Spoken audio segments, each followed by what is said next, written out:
1000 دینار کی لکڑی۔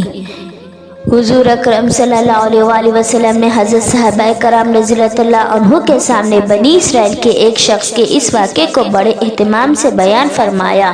بنی اسرائیل کا ایک شخص 1000 دینار کا ضرورت مند تھا۔ وہ سمندر پار کر کے دوسرے علاقے میں کسی صاحب حیثیت آدمی کے پاس پہنچا۔ اس سے جا کر 1000 دینار قرض مانگا۔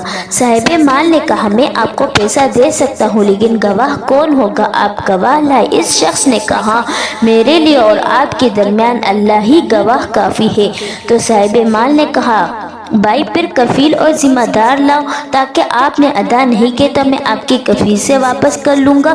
اس شخص نے پھر کہا میرے اور آپ کے درمیان اللہ ہی کفیل ہے۔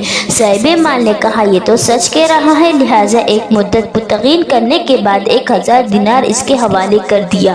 جب مدت پوری ہو جائے گی تو آپ ہمارا قرضہ ادا کر دیں گے۔ اس شخص نے کہا ٹھیک ہے۔ پھر یہ شخص 1000 دینار قرضہ لے کر سمندر پار کر کے اپنے گھر پہنچ گیا اور اسے اپنی ضرورتیں پوری کی۔ جب قرضے کی مدت پوری ہو گئی تو وہ شخص قرض ادا کرنے کے لیے 1000 دینار لے کر قرض خواہ کے پاس پہنچنے کے لیے روانہ ہو گیا۔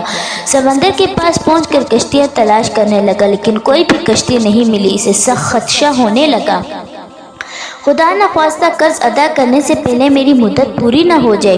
سمندر کے کنارے پر مارا پھرنے لگا، کسی طرح کوئی سواری نہیں ملی۔ آخر کار مجبور ہو کر ایک لکڑی میں سوراخ کیا اور اس سوراخ کے اندر 1000 دینار اور ایک پرچی رکھی۔ پرچی کے اندر اس نے لکھا اے سمندر، میرے قرضہ ادا کرنے میں تو ہی حائل ہو رہا ہے، لہٰذا میں اپنا قرضہ تیرے حوالے کرتا ہوں، اب تو ہی ذمہ دار ہے۔ چنانچہ لکڑی کے سوراخ میں یہ پرچی اور 1000 دینار رکھ کا سوراخ بند کر دیا۔ اس کے بعد اس لکڑی کو سمندر میں یہ کہہ کر بہا دیا کہ اب تو ہی ذمہ دار ہو۔ اللہ سے دعا کی اے اللہ، میرا قرضہ ادا کرنے میں یہی سمندر حائل ہے، میں تجھے گواہ بناتا ہوں اور تو ہی گواہ ہے اور تو ہی کفیل ہے۔ جب قرضے کی مدت پوری ہونے لگی تو وہ شخص قرضدار کے پاس پہنچنے کے لیے سمندر کے کنارے پہنچا۔ اسے بھی کوئی سواری نہیں ملی۔ اتفاق سے اس کے سامنے سمندر میں ایک لکڑی بہتی ہوئی آئی۔